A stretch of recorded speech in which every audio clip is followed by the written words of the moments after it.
नमस्कार दोस्तों, मैं अंकुर उपाध्याय स्वागत करता हूं आप सभी का एक बार फिर से अपनी नई वीडियो में। कल दोस्तों हॉट टॉपिक बन गया स्ट्रेट ऑफ हॉर्मोज पे जो शिप पे अटैक हुआ है। सिंगापुर जाने वाली एक शिप थी जिस पे अटैक हुआ, अपर डेक में डैमेज भी हुआ है। अच्छी बात यह कि कोई क्रू मेंबर को इंजर्ड नहीं हुआ, कोई क्रू मेंबर को कोई भी दिक्कत परेशानी नहीं हुई है और इवेंचुअली वो शिप, वो वेसल अपने अंतिम जगह पहुंच, जहां उसका लक्ष्य था वो वहां तक पहुंची है। लेकिन प्रेसिडेंट ट्रंप के ट्रुथ सोशल पे पोस्ट आना, काफी एग्रेसिव होना, ये सीज फायर का उल्लंघन है, ये सब होना, उसके बाद रात में एक और खबर आई है। खबर ये आई है कि US strikes Iran after Trump accuses Tehran of ceasefire violation in Strait of Hormuz. यानी कि यूएस ने ईरान के ऊपर अटैक किया है, सीज फायर का वायलेशन हुआ है। इसलिए इतने समय से जो सीज फायर का उल्लंघन है वो इजराइल कर रहा था, वहां पे किसी ने कुछ नहीं कहा। और जैसे ही प्रेसिडेंट ट्रंप ने कहा कि ईरान ने उल्लंघन किया है, सीज फायर का वायलेशन है, उन्होंने तुरंत रेटिलिएट कर दिया। ये चीज ईरान को खलेगी और ईरान इसको लेकर हो सकता है कुछ बोले या कुछ करे, या आगे फ्यूचर में याद रखे कि अगर हमारा वायलेशन होगा तो हम भी नेगेटिव करेंगे। ये चीज थोड़ा सा टेंशन बढ़ाएगी। आगे थोड़ा पढ़ते हैं। The US military struck Iran on Friday after President Donald Trump accuse the Islamic Republic of violating a 60-day ceasefire while launching drone attack on ships in the Strait of Hormuz. US Central Command said its aircraft struck Iranian missile and drone storage locations at coastal radar sites. तो जो Iranian missiles थी और drone storage की जो location है वहां पे attack करा गया है यूएस के द्वारा। तो थोड़ा सा तो मामला ऊपर नीचे हुआ है, लेकिन इतना कुछ होने के बावजूद कच्चा तेल अब बढ़ने के मूड में बिल्कुल नहीं है। कच्चे तेल को सिर्फ और सिर्फ अब ये दिखने लगा है कि सप्लाई बढ़ती जा रही है और डिमांड का कंसर्न तो शुरू से ही है। कच्चा तेल अगर आप देखें तो $72 प्रति बैरल बंद हुआ है। Oil prices fall as more tankers exit Strait of Hormuz. तो ज्यादा से ज्यादा लोग टैंकर्स वहां से निकल रहे हैं, इसलिए कच्चा तेल गिरता जा रहा है। लेकिन चीजें काफी नेगेटिव डेवलप हो रही हैं। देखो, हर चीज की अपनी एक वैल्यू होती है। एक समय हमें ये लग रहा था कच्चा तेल देख लो सब कुछ सही है, कच्चा तेल अब नीचे आ रहा है, लेकिन खबरें सही नहीं आ रही हैं, ये नेगेटिव है भाई साहब।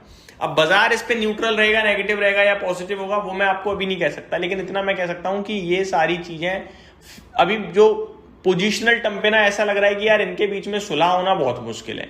ये जो 40-50 साल से आपस में विरोधी बने हुए हैं, इनके बीच में आसानी से सुलह नहीं हो सकती, क्योंकि रेटिलिएशन सब करेंगे। देखो, अगर अमेरिका करेगा तो ईरान भी करेगा और भरोसा इससे टूटता चला जाएगा, भरोसा बढ़ेगा बिल्कुल भी नहीं। तो ये सारी चीजें नेगेटिव हैं। हालांकि बाजार में इसका कच्चे तेल का कोई रिएक्शन नहीं आया, तो हो सकता है बाजार इसे अवॉइड करे, लेकिन ये चीजें डेफिनेटली नेगेटिव है। हो सकता है आज के सेशन में कोई खबर ईरान की तरफ से आ जाए, ईरानियन ऑफिशियल्स कुछ बोले, ये भी डेफिनेटली हो सकता है। और कुछ नेगेटिव बोल गए ज्यादा तो फिर मंडे बाजार भी नेगेटिव हो सकता है। अब एक बार अपडेट शेयर करना चाहूंगा मार्केट्स की। कल भारतीय बाजार तो बंद था, लेकिन अमेरिका के मार्केट्स खुले थे, यूरोप के मार्केट्स खुले थे, एशियन मार्केट्स खुले थे।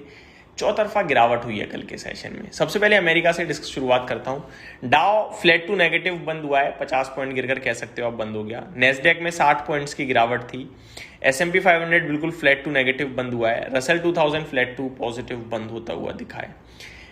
यूरोप में गिरावट थी, फिटसी फ्लैट टू नेगेटिव बंद हुआ। डेक्स 1.25% नीचे बंद हुआ है। कैक में 0.55% की गिरावट थी। एशियन मार्केट्स का तो हाल बुरा था, कल डिस्कस भी किया था। अच्छी बात यही थी कि अंत में थोड़ी रिकवरी दिखी है। जैसे निकाई एक समय 5.5% नीचे था, बंद होते समय 4% नीचे गया है।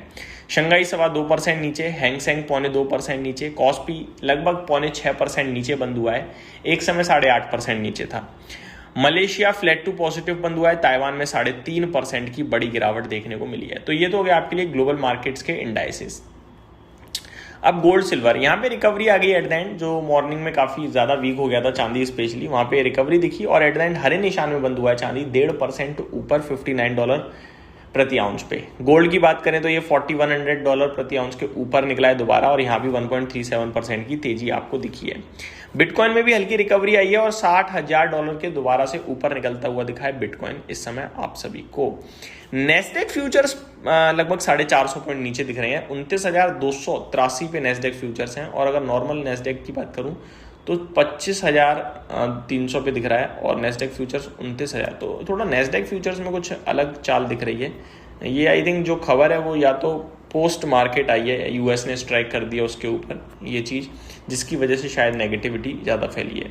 अपने भारतीय बाजार को इस समय मेरे पास डिस्कस करने के लिए कुछ भी नहीं है अनफॉर्चुनेटली, जो मैं आपके साथ शेयर करूँ। मैं स्टॉक स्पेसिफिक और जो कुछ ये हुआ है उसको और डिटेल में पढ़ के आप सभी के साथ अगली वीडियो में डिस्कस करूंगा। इस वीडियो में सिर्फ इतना ही। Thank you so much for watching this video. Have a great day guys.